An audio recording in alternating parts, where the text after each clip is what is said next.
Selamat sore teman-teman semuanya. Sore. Terima kasih sudah meluangkan waktunya untuk mengikuti kegiatan pelatihan hari ini. Kegiatan pelatihan hari ini yaitu berjudul teamwork, atau biasa yang kita sebut itu kerjasama, kerja kelompok, kerja di dalam tim. Mungkin kata teamwork atau kerja kelompok ini tidak asing lagi kita dengar, ya kan? Kalau teamwork sendiri atau kerja kelompok sendiri itu pasti sudah pernah kita alami semua, apalagi di dunia pendidikan. Di dalam teamwork itu pasti kan banyak anggota, banyak kelompok untuk membentuk suatu kerja, suatu tim untuk mencapai tujuannya atau mencapai goals yang ingin dicapai. Jadi pertama-tama ini kita harus tahu dulu apa sih arti teamwork itu, atau apa sih arti dari tim kerja itu sendiri. Kalau menurut Dejanas itu tahun 2006, ia mendefinisikan teamwork adalah kemampuan individu untuk melakukan kerjasama dengan baik dalam mencapai maksud dan tujuan tim, serta para anggotanya itu mampu berpartisipasi dalam tim dan memperoleh kepuasan dalam tim tersebut dengan ciri memiliki tujuan, memahami peran dan tugasnya, saling percaya dan mendukung, serta bertanggung jawab dalam menjalankan tugas-tugas untuk mencapai tujuan bersama. Kalau kita artikan dari pendapat Janas itu berarti teamwork itu harus memiliki hubungan kerjasama yang baik antar anggota. Harus ibaratnya itu harus kompak. Terus di dalam anggota itu harus saling memiliki kepercayaan antara anggota A dengan anggota B, yang mana kepercayaan itu bisa berjalan dengan lancar untuk mencapai tujuan di dalam tim itu tersendiri. Terus kalau berbicara tentang teamwork, apa sih manfaat teamwork itu apa? Atau apa sih manfaat dari kerjasama itu? Pasti di setiap kegiatan itu pasti memiliki manfaat, memiliki tujuannya sendiri. Kalau manfaat teamwork itu di sini saya membuat 5 manfaatnya. Yang pertama yaitu bisa menghasilkan ide yang lebih kreatif. Kita sudah tahu, ide itu sangat penting di kehidupan kita sehari-hari. Apalagi ini berhubungan dengan kerjasama atau kerja kelompok itu. Manfaat dari ide itu sendiri, salah satunya itu bisa menghasilkan ide yang kreatif. Tidak dapat dipungkiri kalau kreativitas itu adalah salah satu hal yang dikedepankan di kehidupan sehari-hari. Ide-ide yang kreatif itu harus selalu dibutuhkan di mana saja dan kapan saja. Jika teman-teman di sini bisa menghasilkan ide kreatif sendirian, tentu saja itu adalah suatu hal yang bagus. Namun ada kalanya ide kreatif itu tidak muncul dengan sendirinya. Ada kalanya ide kreatif itu tidak bisa kita munculkan dengan sendirinya. Maka dari itu disinilah teamwork itu dibutuhkan, kerjasama itu dibutuhkan untuk memunculkan ide-ide kreatif yang kita miliki. Lalu manfaat kedua itu beban pekerjaan bisa lebih ringan. Sudah pasti beban pekerjaan itu bisa lebih ringan dibanding kita bekerja sendiri. Kalau kita bekerja di dalam sebuah kelompok, pasti itu ada bantuan dari anggota A, dari anggota B, dari anggota C. Karena di dalam teamwork itu sendiri harus bisa saling bekerja sama untuk mencapai tujuan atau goals yang mereka inginkan.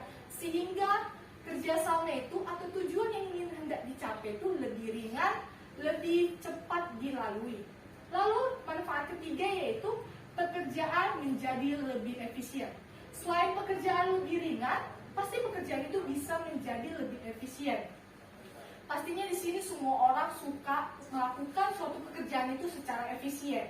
Walaupun pada faktanya hal itu tidak bisa selalu dilakukan. Mengapa demikian? Karena tidak semua orang memiliki nilai dan sikap yang saat bekerja itu mulai dari awal hingga akhir itu memiliki sikap yang sama. Pasti ada pertentangan nih antara anggota A dan anggota B. Itu pasti memiliki pertentangan. Berarti di sini jika teamwork itu dijalankan dengan baik dan masing-masing orang mau bekerja sesuai dengan apa yang diharapkan dan apa yang ditugaskan, maka pekerjaan yang ada itu bisa lebih efektif dan efisien lagi. Semakin efisien pekerjaan, maka semakin ringan pula beban yang akan ditanggung di dalam sebuah tim. Lalu manfaat keempat yaitu membuat keputusan yang lebih baik. Keputusan yang diambil setelah proses diskusi tim itu akan menjadi lebih baik dari keputusan yang biasanya kita ambil sendiri. Maksudnya sini ialah di setiap anggota itu bisa memberikan pendapat-pendapatnya. Dari anggota A pendapatnya ini, anggota B pendapatnya ini, anggota C pendapatnya ini. Jadi pendapat-pendapat itu bisa kita rangkum jadi satu, sehingga pendapatnya itu bisa menjadi sebuah solusi untuk mencapai tujuan atau goals yang ingin kita lakukan. Lalu yang kelima yaitu meningkatkan motivasi antar anggota.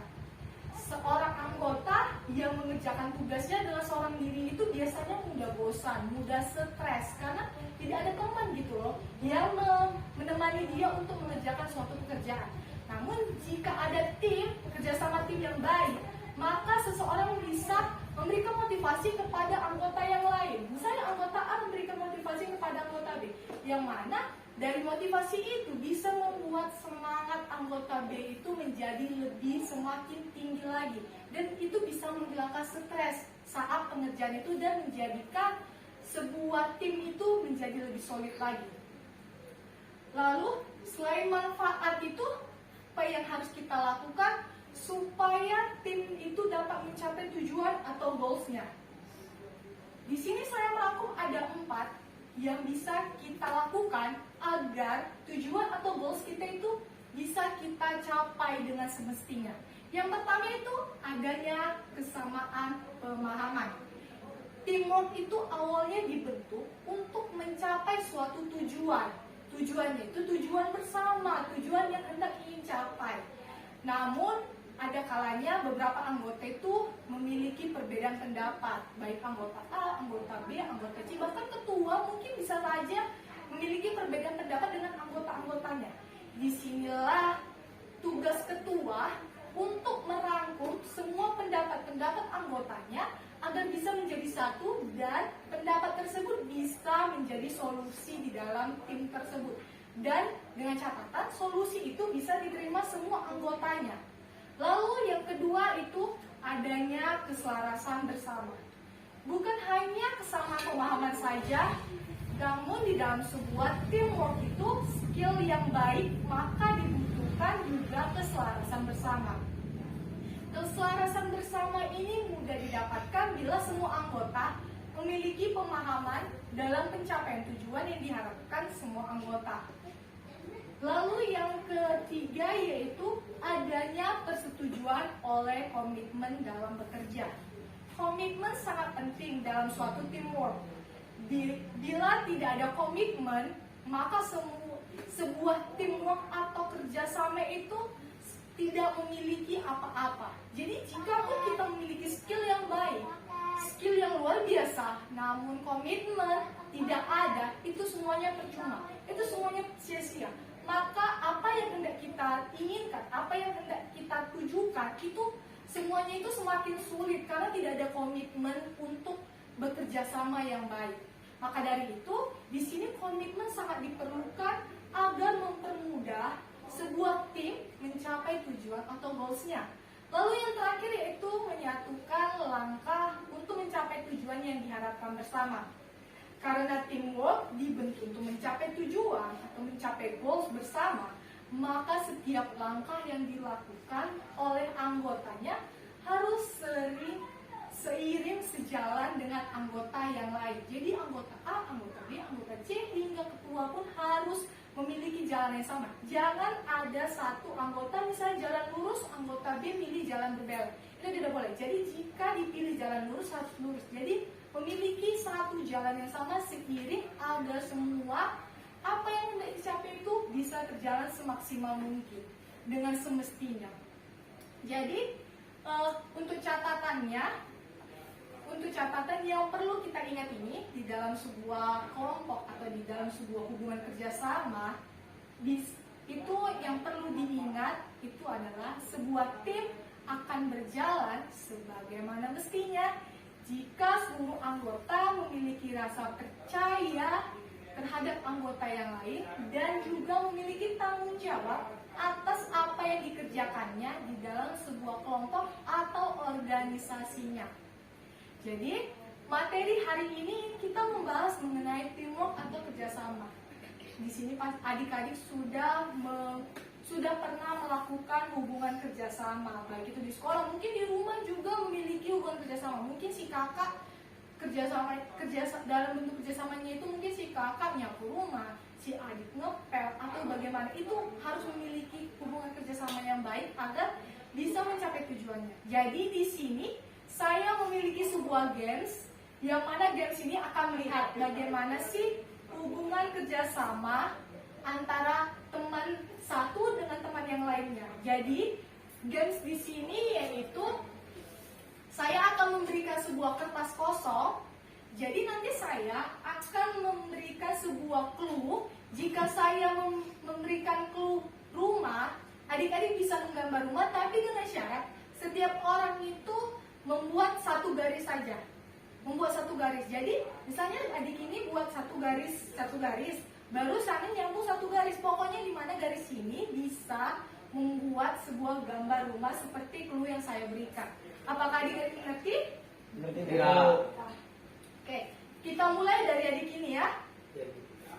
Ingat rules-nya itu rumah. Jadi di sini setiap orang hanya bisa membuat satu garis agar rumah tersebut bisa terbentuk. Ingat, di sini harus saling percaya. Jangan ada yang mengajari satu sama lain, karena kan sebuah tim itu harus diikuti dengan rasa percaya terhadap anggota yang lain.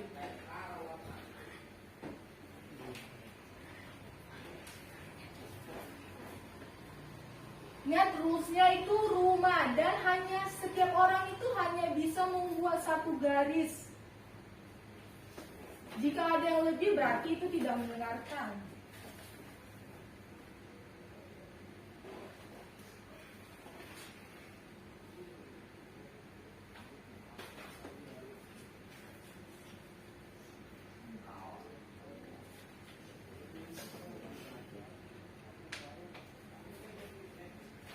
Walaupun misalnya ini gambarnya belum selesai, kita akan lanjut terus pokoknya sampai rumah ini terbentuk.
Baik, terima kasih.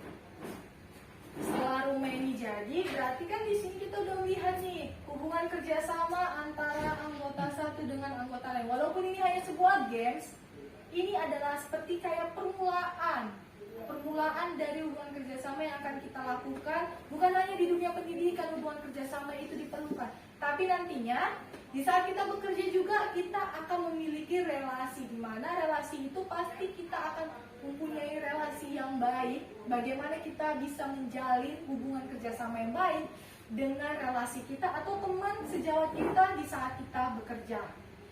Baik, sekian pelatihan yang ingin saya berikan kepada teman-teman semuanya mengenai teamwork. Semoga materi yang hari ini dapat bermanfaat untuk teman-teman semuanya, baik di kehidupan ini maupun kehidupan kedepannya, apalagi di dunia pekerjaan. Terima kasih.